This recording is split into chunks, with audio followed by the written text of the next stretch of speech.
مشروح خبرها، روابط ایران و روسیه در حاله‌ای از ابهام. رابطه محرمانه پوتین با اسرائیل افشا شد. روسیه به جای ایران از اسرائیل سود میبرد. مردم باید از گرسنگی بمیرند.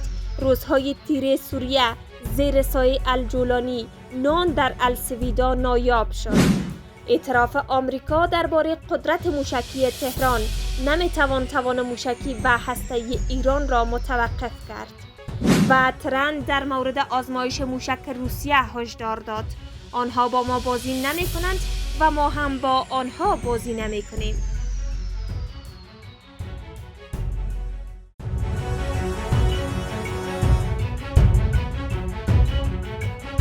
مشروح خبرها، روابط ایران و روسیه در حاله‌ای از ابهام. رابطه محرمانه پوتین با اسرائیل افشا شد. روسیه به جای ایران از اسرائیل سود میبرد. روابط روسیه و ایران پس از سقوط بشارالاسد و روی کار آمدن احمد شهر در سوریه در حاله‌ای از ابهام قرار گرفته است. فردی که نیروهایش در جریان جنگ طولانی سوریه با هر دو کشور روسیه و ایران درگیر بودند، در نتیجه همکاری که پیشتر دو کشور را در حمایت از اسد متحد کرده بود دیگر موضوعیت سابق را ندارد. و گزارش اقتصاد نیوز، جنگ روسیه علیه اوکراین برای کرملین مجموعه تازه‌ای از شرکای راهبردی به همراه آورده است، گرچه گاه از این مجموعه به عنوان محور یاد می شود، در واقع آنچه شکل گرفته مجموعه‌ای از روابط دوجانبه فزاینده با کشورهای چون چین، ایران و کره شمالی است. کشورهایی که نقش حیاتی در توانایی روسیه برای دوام آوردن ایفا می کنند. به نوشته اندیشکده شورای اتلانتیک حضور رهبران، این سه کشور در رژه نظامی بیجینگ به مناسبت 82مین سالگرد پایان جنگ جهانی دوم در آسیا و نیز تاکید آنان بر شکلگیری نظم جهانی نوین که دیگر تحت سلطه آمریکا نباشد نشان می دهد که این کشورها به تدریج در حال تشکیل بلوک ضد آمریکایی بلوکی که نه بر پای ارزش‌های مشترک بلکه بر اساس نارضایتی‌ها و خصومت‌های مشترک شکل گرفتند. مردم باید از گرسنگی بمیرند. روزهای تیره سوریه زیر سایه الجولانی. نان در السودا نایاب شد. گزارش‌ها از سوریه حاکی است که در سایه مدیریت ضعیف و فشارهای اقتصادی ولایت السویدا برای دومین روز متوالی بدون نان مانده است. منابع محلی از تعطیلی کامل نانوایی‌ها به دلیل اتمام آرد خبر می‌دهند. بحرانی که زندگی هزاران خانواده را مختل کرده است. این مقدمه گزارش مرکز موسوم به دیدبان حقوق بشر سوریه درباره وضعیت خراب مردم سوریه در سایه حکومت ابو محمد الجولانی است. این مرکز حقوقی در زمان حکومت بشارالاسد نزدیک به مخالفان وی بود. دیدبان میگوید از پایان هفته گذشته هیچ آرد وارد ولایت نشده و این مسئله باعث توقف پختن نانوایی‌های دولتی و خصوصی شده است. درباره دلایل این قطع یا زمان سرگیری توضیح تاکنون هیچ توضیح رسمی از سوی مقامات محلی یا دولت الجولانی ارائه نشده است. ساکنان السویدا ضمن ابراز خشم از سیاست‌های الجولانی خبر دادند قیمت نان صنعتی و شیرینی به شدت افزایش یافته و ازدحام زیادی در مقابل نانوایی‌ها و فروشگاه‌های نان صنعتی دیده می‌شود. در همین حال بسیاری از خانواده‌ها به دلیل کمیابی نان و افزایش قیمت آرد در بازار سیاه مصرف نان خود را جیره‌بندی کرده یا به جایگزین‌های خانگی روی آوردند.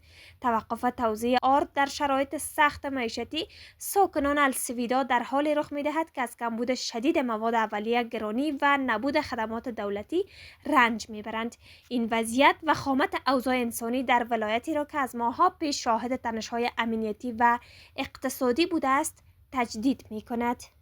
اعتراف آمریکا درباره قدرت موشکی تهران. نمیتوان توان موشکی و هسته‌ای ایران را متوقف کرد.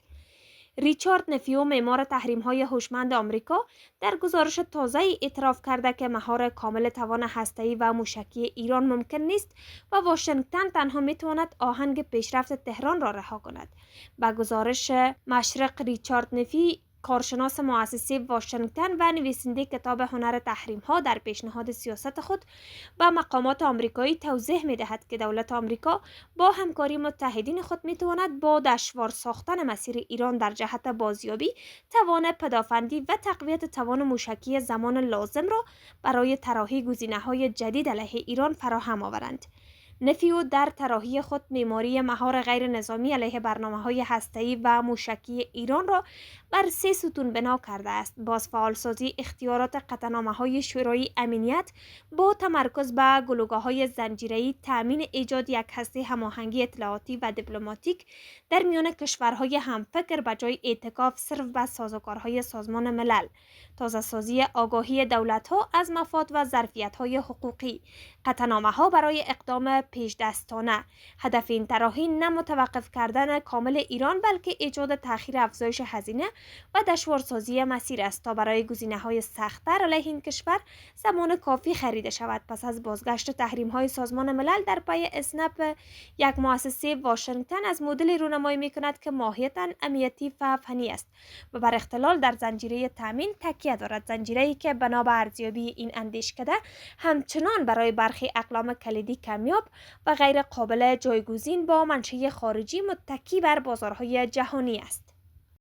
ترامپ در مورد آزمایش موشک روسیه هشدار داد: آنها با ما بازی نمی کنند و ما هم با آنها بازی نمی کنیم. رئیس جمهور ایالات متحده درباره اعمال تحریم ها علیه روسیه صحبت کرد. با گزارش اسپوتنیک، ترامپ در مورد آزمایش موشک برافستن در روسیه گفت: آنها با ما بازی نمی کنند و ما هم با آنها بازی نمی کنیم. ترامپ در مورد اینکه آیا در نظر دارد تحریم های بیشتر علیه روسیه اعمال کند چنین اظهاراتی کرد. ترامپ در مورد اینکه آیا اتحادیه اروپا باید از دارایی‌های منجمد شده روسیه برای کمک نظامی به اوکراین استفاده کند، باید از اتحادیه اروپا بپرسید: من در این کار شرکت نمی‌کنم. هشدار روسیه به مخالفان: دشمنان روسیه دیگر جرأت استفاده از تاهاک را ندارند. نخست وزیر پیشین روسیه میگوید که دشمنان مسکو شهامت استفاده موشک‌های کروز تاماهاک علیه روسیه را داشته باشند. به گزارش مشرق به نقل از تاس، نخست وزیر پیشین روسیه تاکید کرد که بعید است دشمنان مکه و شهامت استفاده از موشک‌های کروز تاماهاک آمریکایی در عمق خاک روسیه را داشته باشند.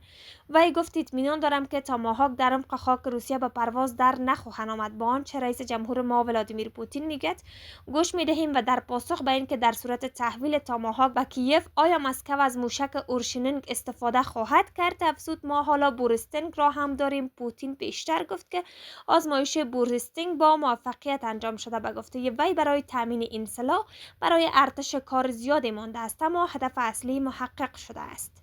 آزمایش هوایی چین با بمب‌افکن‌های H-6 در اطراف تایوان.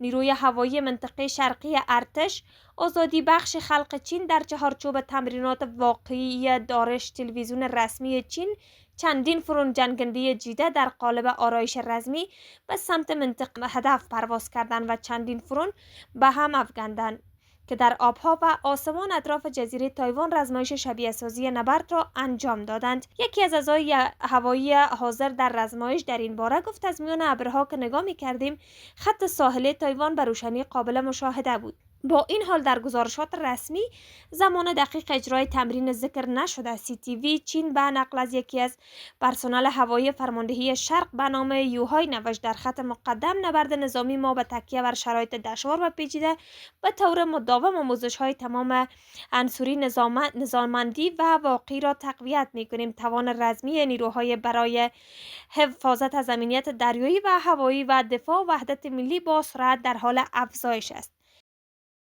ممنون از همراهی شما. تا خبرهای بعدی، الله نگهدار.